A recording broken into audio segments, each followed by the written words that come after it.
காவேரி நீரை தொடர்ந்து கர்நாடக அரசு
வஞ்சிக்காதே தமிழர்களை வஞ்சிக்காதே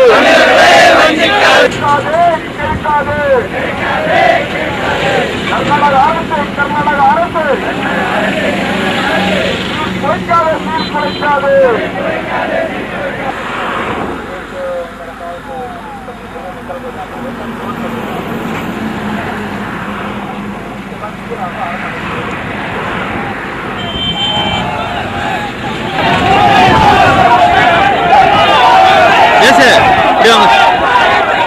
சைலம்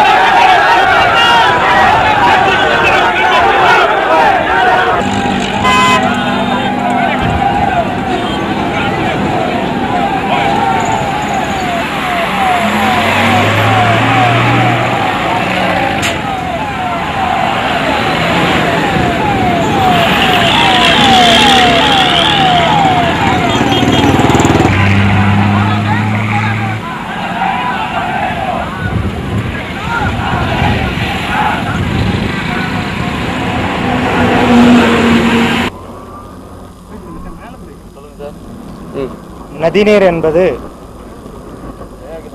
எல்லோருக்கும் பொதுவான ஒன்று. ஆரம்பிக்கலாமா? நதிநீர் என்பது எல்லோருக்கும் பொதுவான ஒன்று. நதிநீர் போகின்ற அந்த போக்கில் இருக்கின்ற மாநிலங்கள் எல்லாம் அந்த நீரை பங்கிட்டு கொள்ள வேண்டும் என்று ஏற்கனவே உச்சநீதிமன்றத்தின் தீர்ப்பு இருக்கின்றது. அதன் அடிப்படையில் கர்நாடக அரசு தமிழகத்திற்கு தொடர்ந்து தண்ணீரை வழங்க வேண்டும். ஆனால் கர்நாடக அரசு தொடர்ந்து தமிழகத்திற்கு தண்ணீர் தர மறுத்து வருவதால் ஏற்கனவே இங்குள்ள குறுவை சாகுபடியெல்லாம் மிக கடினமாக பாதிக்கப்பட்டுள்ளது. தற்போது 15 லட்சம் ஏக்கரில் சம்பா சாகுபடி நடைபெற உள்ளது. அதற்காக இந்த கர்நாடகாவுடைய அந்த காவேரி நதிநீர் மேட்டூர் வழியாக வந்தால்தான் அந்த சாகுபடியை நாங்கள் இது செய்ய முடியும்.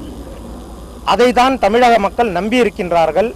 கடந்த செப்டம்பர் மாதம் பிரதமர் இல்லத்திலே காவிரி நதிநீர் ஆணைய கூட்டத்திலே பிரதமர் தினந்தோறும் 2 டிஎம்சி தண்ணீர் தமிழகத்திற்கு திறந்துவிட வேண்டும், அதுபோல 24 நாட்களுக்கு 48 டிஎம்சி சதவீத தண்ணீரை தமிழகத்திற்கு வழங்க வேண்டும் என்று விட்டாலும் கர்நாடக அரசு அதை ஏற்க மறுத்து உச்சநீதிமன்றம் தற்போது செல்லவிருப்பது கண்டனத்திற்குரியது.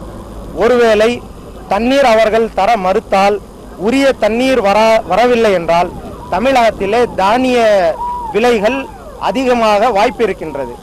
ஏற்கனவே தமிழக மக்கள் விலை உயர்வினால் மிகவும் கடுமையாக பாதிக்கப்பட்டுள்ளார்கள்.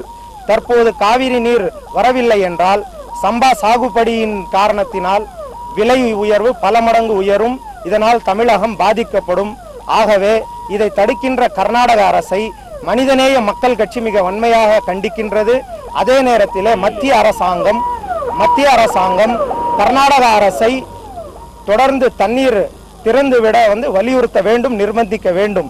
அப்படி இல்லை என்றால் நெய்வேலி அனல் மின் நிலையத்திலிருந்து உருவாகும் அந்த மின்சாரத்தை தமிழகத்திலிருந்து நாங்கள் கர்நாடகத்திற்கு தடுப்போம் என்று நாங்கள் கூறிக்கொள்கிறோம். ஒரு எச்சரிக்கையாகவே செய்து கொள்கிறோம். நன்றி.